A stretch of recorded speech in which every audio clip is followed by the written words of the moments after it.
படம் முழுக்க சண்டையாவே இருக்குன்ட்டு ஒரு நடுவுல கொஞ்ச நேரம்லாம் நமக்கே போர் அடிக்க ஆரம்பிச்சிரும் தான், சலிப்பு தட்டிடும்.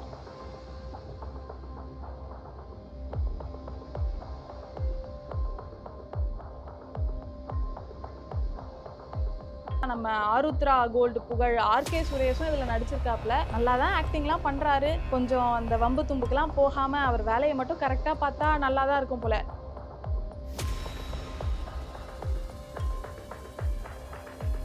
முக்கியமான காரணம்னு இவர் இந்த படத்துல ஸ்டேட் பண்றது, இதெல்லாம் நம்புற மாரியாப்பா இருக்கு. இதுக்காகலாமா பிரிஞ்சு போவாங்க?" அப்படின்ற மாரியான சின்ன காரணமா தான் இருக்கு.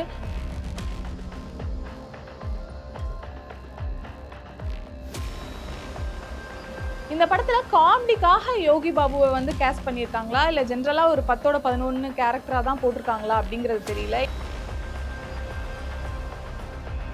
ரொம்ப நல்லா கேட்கறதுக்கு நல்லா இருக்க மாரி இருக்கு. மத்தபடி இது நம்ம சந்தோஷ் நாராயணனோட மியூசிக் இல்லையே! அது ரொம்ப கனெக்ட் ஆகுமே! நல்லா இருக்குமே! இதுல ஏதோ லேக் அடிக்குதே! அப்படின்ற ஒரு ஃபீல் தான் குடுக்குது.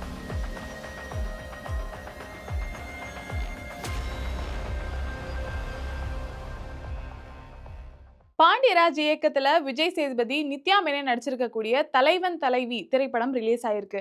இந்த படத்துடைய கதை தான் என்னப்பா அப்படின்லாம் தயவு செஞ்சு கேட்றாதீங்க. பாண்டியராஜ் திரைப்படம்னாலே ஒரு அழகான கிராமம், அதுல இருக்கக்கூடிய ஒரு குடும்பம், அந்த குடும்பத்துக்குள்ள நடக்கக்கூடிய ஒரு சின்ன கான்ஃப்ளிக்ட், அதை எப்படி சரி பண்றாங்க, எப்படி சுபமா முடிக்கிறாங்க அப்படிங்கிறது தான் அவர் எல்லா படத்துடைய கதையாவும் இருக்கும். அதே மாதிரி தான் இது. பட் ஒவ்வொரு படத்துலயும் எப்படி டிஃபரெண்ட்டா அத பிளேஸ் பண்ணலாம், ஸ்க்ரீன் பிளேல எப்படி டிஃபரன்ஸ் காட்டலாம் அப்படிங்கிறது தான் அவருடைய பெரிய ப்ளஸ்ஸா இருக்கும். இந்த படத்த பொறுத்தவரைக்கும், நம்மளுடைய மானாமதுரையில இருக்கக்கூடிய யானை மலையில தான் ஃபர்ஸ்ட் ஃப்ரேமே ஓப்பன் ஆகுது. அந்த மதுரையுடைய பெருமையெல்லாம் சொல்ற மாதிரியான தலைவர்களுடைய வாய்ஸ் ஓவர் எல்லாம் போட்டு மாஸா ஸ்டார்ட் பண்றாங்க.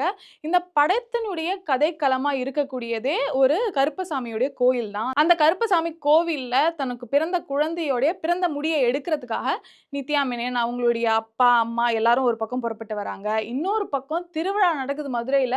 அங்க எப்படியாவது ஒரு 10, 15 சவரனாவது திருடிறணும். எனக்கு கொஞ்சம் அருள்வாக்கு குடுப்பா அப்படின்னு கேட்கறதுக்காக, கருப்பசாமி கிட்ட வாக்கு வாங்குறதுக்காக யோகி பாபுவும் அங்க இருக்காரு. ஒரு திருடரோட கதாபாத்திரமா தான் அவர் இந்த படத்துல நடிச்சிருக்காரு. இன்னொரு பக்கம் காளி வெங்கட் அப்புறம் நம்மளுடைய மைனா இருக்காங்க இல்லையா? அவங்களுடைய குழந்தைகள் 2 பேரும் அந்த குழந்தையோட பிறந்த நாள கொண்டாடுறதுக்காக ஃபர்ஸ்ட்டு சாமி கும்பிட்டுட்டு போலாம்ப்பா அப்படின்னு அந்த கோயிலுக்காக புறப்பட்டு வராங்க. இப்படி எல்லாரும் ஒன்று சேர்ந்து அந்த கோயிலுக்கு வந்திருக்கும் பொழுது, அங்க இருக்கக்கூடிய பெரிய பிரச்சனையா இருக்கிறதே என்ன?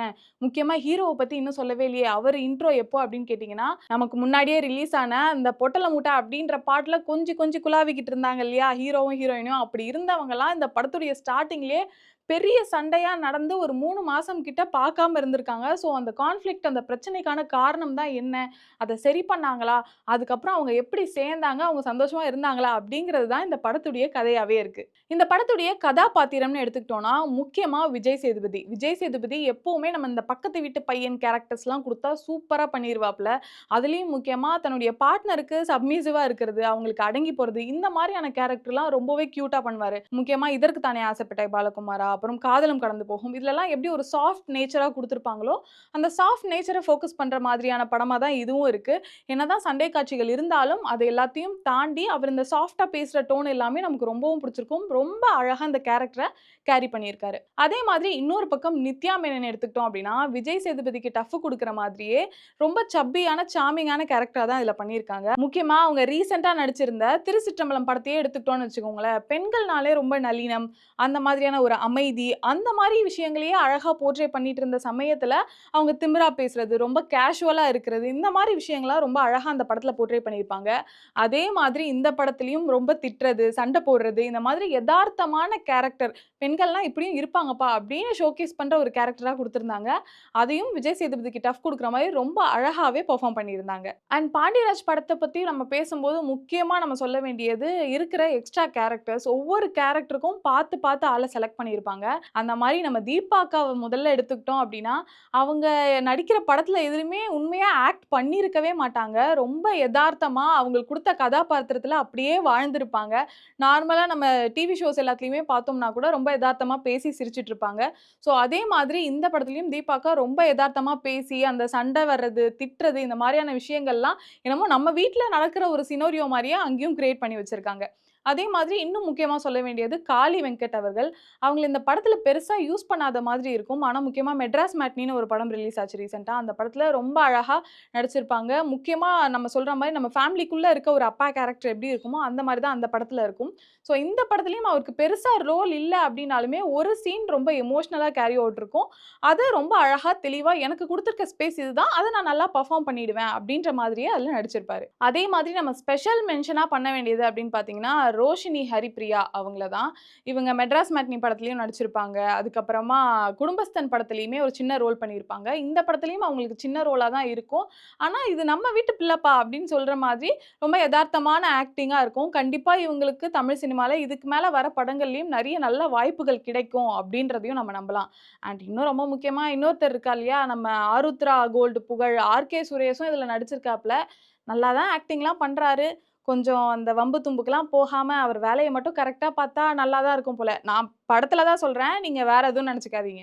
சரிப்பா, படத்துல இவ்ளோ கேரக்டர் இருக்காங்கன்னு சொல்லிட்ட. ஆனா படம் எப்படி இருந்தது? கதையா எப்படி இருந்தது? ஸ்க்ரீன் பிளே எப்படி இருந்தது? அதெல்லாம் சொல்லலையே அப்படின்னு கேட்டீங்கன்னா, சொல்றேன், சொல்றேன். இவ்ளோ கேரக்டர்ஸ பார்த்து, பார்த்து எடுப்பாரு அப்படின்னு சொன்னோம் இல்லையா? ஆனா இவ்ளோ கேரக்டர வச்சவரு, ஒவ்வொரு கேரக்டருக்குமான எமோஷனல் கனெக்ட் அப்படிங்கிறது பெருசா அந்த படத்துல இல்லவே இல்ல. ஏன்னா படத்தோட ஸ்டார்ட்டிங்ல என்னமோ சின்ன, சின்ன சண்டைகள்லாம் வரும்போது, நம்மளுடைய லைஃப்ப பார்க்குற மாரியே இருக்கே! நம்மளுடைய பார்ட்னரோ, இல்லாட்டி நம்ம கல்யாணம் ஆயிடுச்சு அப்படின்னா, அவங்க ஒய்ஃப்‌கோ இப்படி தானே சண்டை போட்டுப்போம். அந்த மாரியே இருக்கே அப்படின்னு நம்ம நெனச்சாலும், படம் முழுக்க சண்டையாவே இருக்குன்ட்டு ஒரு நடுவுல கொஞ்ச நேரம்லாம் நமக்கே போர் அடிக்க ஆரம்பிச்சுரும் தான். சலிப்பு தட்டிடும். என்னதான் கனெக்டபிளா இருந்தாலும், அந்த ஒரு கான்ஃப்ளிக்ட் நடக்கிறதுக்கான பெரிய முக்கியமான காஸ்ன்னு ஒண்ணு இருக்கும். ரொம்ப பிரிஞ்சு போயிருக்காங்க. இல்ல ரொம்ப நாள் செப்பரேட் ஆகி இருக்காங்க அப்படின்னா, மெயினான காரணமா ஏதாவது இருக்கணும் இல்லையா? அந்த மாரி முக்கியமான காரணம்னு இவரு இந்த படத்துல ஸ்டேட் பண்றது, இதெல்லாம் நம்புற மாரியாப்பா இருக்கு. இதுக்காகலாமா பிரிஞ்சு போவாங்க?" அப்படின்ற மாரியான சின்ன காரணமா தான் இருக்கு. ஸோ, அந்த ரீசன ரொம்ப ஸ்ட்ராங்கா வச்சிருக்கலாம். அதே மாதிரி ரொம்ப எமோஷனல் கனெக்ட் ஆகுற மாரியான கேரக்டர்ஸ இன்னும் கொஞ்சம் எவால்வ் பண்ணி காட்டியிருக்கலாம் அப்படின்னு தான் தோணுச்சு. இந்த படத்துல காமெடிக்காக யோகி பாபுவ வந்து கேஸ்ட் பண்ணியிருக்காங்களா? இல்ல ஜெனரலா ஒரு 10ஓட 11 கேரக்டரா தான் போட்டுருக்காங்களா? அப்படிங்கிறது தெரியல. ஏன்னா, அவரோட ஹியூமர் சென்ஸ் ஆகட்டும், இல்ல எழுதின டயலாக்ஸயே அவர்கிட்ட நெறைய குடுத்து, இந்த படத்துல சரியா ப்ராப்பரா யூட்டிலைஸ் பண்ணல அப்படின்ற மாரி தான் தோணுச்சு. அதே மாரி மியூசிக் ஒரு பக்கம் சாங்ஸ்ன்னு எடுத்துக்கிட்டோம்னா, நமக்கு ரிலீஸ் ஆகி இப்ப ட்ரெண்ட் ஆயிட்டு இருக்க அந்த பொட்டல மூட்டை அப்படிங்கிற சாங் மட்டும் தான் ரொம்ப நல்லா கேட்கறதுக்கு நல்லா இருக்க மாரி இருக்கு. மத்தபடி இது நம்ம சந்தோஷ் நாராயணோட மியூசிக் இல்லையே! அது ரொம்ப கனெக்ட் ஆகுமே! நல்லா இருக்குமே! இதுல ஏதோ லேக் அடிக்குதே! அப்டின்ற ஒரு ஃபீல் தான் குடுக்குது. பிஜிஎம்ன்னு எடுத்துக்கிட்டோம் அப்டின்னா, படத்தோட ஸ்டார்ட்டிங்ல இருந்து எண்டிங் வரைக்கும் நெறைய இடத்துல ஒரு மாரி த்ரில்லரான சண்டை வரப்போது, ஏதோ பிரச்சனையாக போது அப்டிங்கிற மாரியான பேக்கிரவுண்ட் ஸ்கோரே யூஸ் பண்ணிட்டு வந்ததுனால, டக்குனு கட் பண்ணிட்டு ஒரு காமெடி அங்க போட்டாலுமே கூட நமக்கு அது ஒர்க் அவுட் ஆகாம இருக்கிறதுக்கு இந்த பிஜிஎம்மே ஒரு தடங்கலா இருக்குன்னு கூட சொல்லலாம். அண்ட் இந்த படத்துல சரி கதையா வேற என்னென்ன பிரச்சனைகள் இருக்கு அப்படின்னு கேட்டீங்கன்னா, என்ன பொறுத்தவரைக்கும் வீட்ல அடிக்கடிக்கடி சண்டை வந்துகிட்டே இருக்கிறது ரொம்ப நார்மல் தான். என்னதான் சண்டை வந்தாலும் அடுத்து ஒண்ணு சேர்ந்துருவாங்க அப்படின்னு அந்த சின்ன சின்ன பிரச்சனைகள் எல்லாத்தையுமே நார்மலைஸ் பண்றதே எனக்கு கொஞ்சம் சரியா படல. என்னதான் வந்து இந்த குடும்ப படம்னா இத தாண்டி வேற என்ன எடுக்க முடியும் அப்படின்னு நீங்க கேட்கலாம். பட் இருந்தாலும் நம்ம வீட்லயே கன்டினியூஸா இப்படி சண்டை நடந்துகிட்டே இருக்கு அப்படின்ற பட்சத்துல கண்டிப்பா எல்லாருடைய மென்டல் ஹெல்த்துமே அஃபெக்ட் ஆகும்.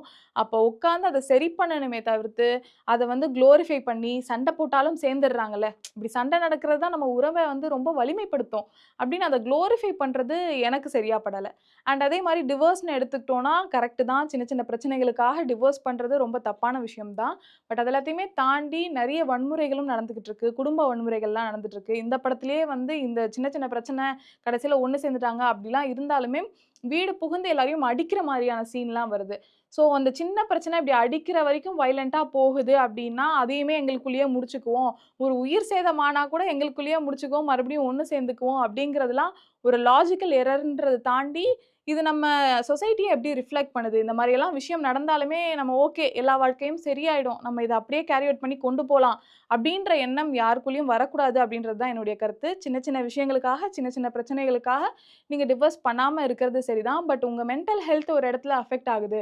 டொமஸ்டிக் வயலன்ஸா இருக்கு அப்படின்ற பட்சத்தில, கண்டிப்பா அவங்க நல்லவங்களாவே இருந்தாலும் ஒரு கவுன்சிலிங்காவது போக வேண்டியது அவசியம். அத கம்ப்ளைண்ட்டா ரிஜிஸ்டர் பண்ண வேண்டியது அவசியம். அந்த கான்ஃப்ளிக்ட் சரியே ஆகல, அந்த குடும்பம் செட்டே ஆகல அப்படின்ற பட்சத்தில பட்சத்துல அதிலிருந்து வெளிய வரதும் எந்த வகையிலயும் தப்பு கிடையாது. ஒரு குடும்பம்ன்றது ஒரு கோவில் மாதிரி. அத நம்ம உடைச்சிறக்கூடாது, அத அசிங்கப்படுத்திறக்கூடாது அப்படின்ற பெரிய பிரஷர் எல்லாம் நம்ம மேல எடுத்து வச்சுக்க கூடாது அப்படிங்கிறது தான் நிதர்சனமான உண்மை. எப்படி இந்த படம் முழுக்க அந்த கருப்பசாமி கோவில் வந்து இந்த கதையுடைய களமா இருக்கோ, அதே மாரி ஃபர்ஸ்ட் ஹாஃப் முழுக்க அந்த பரோட்டா கடை முக்கியமான ரோல் ப்ளே பண்ணுது.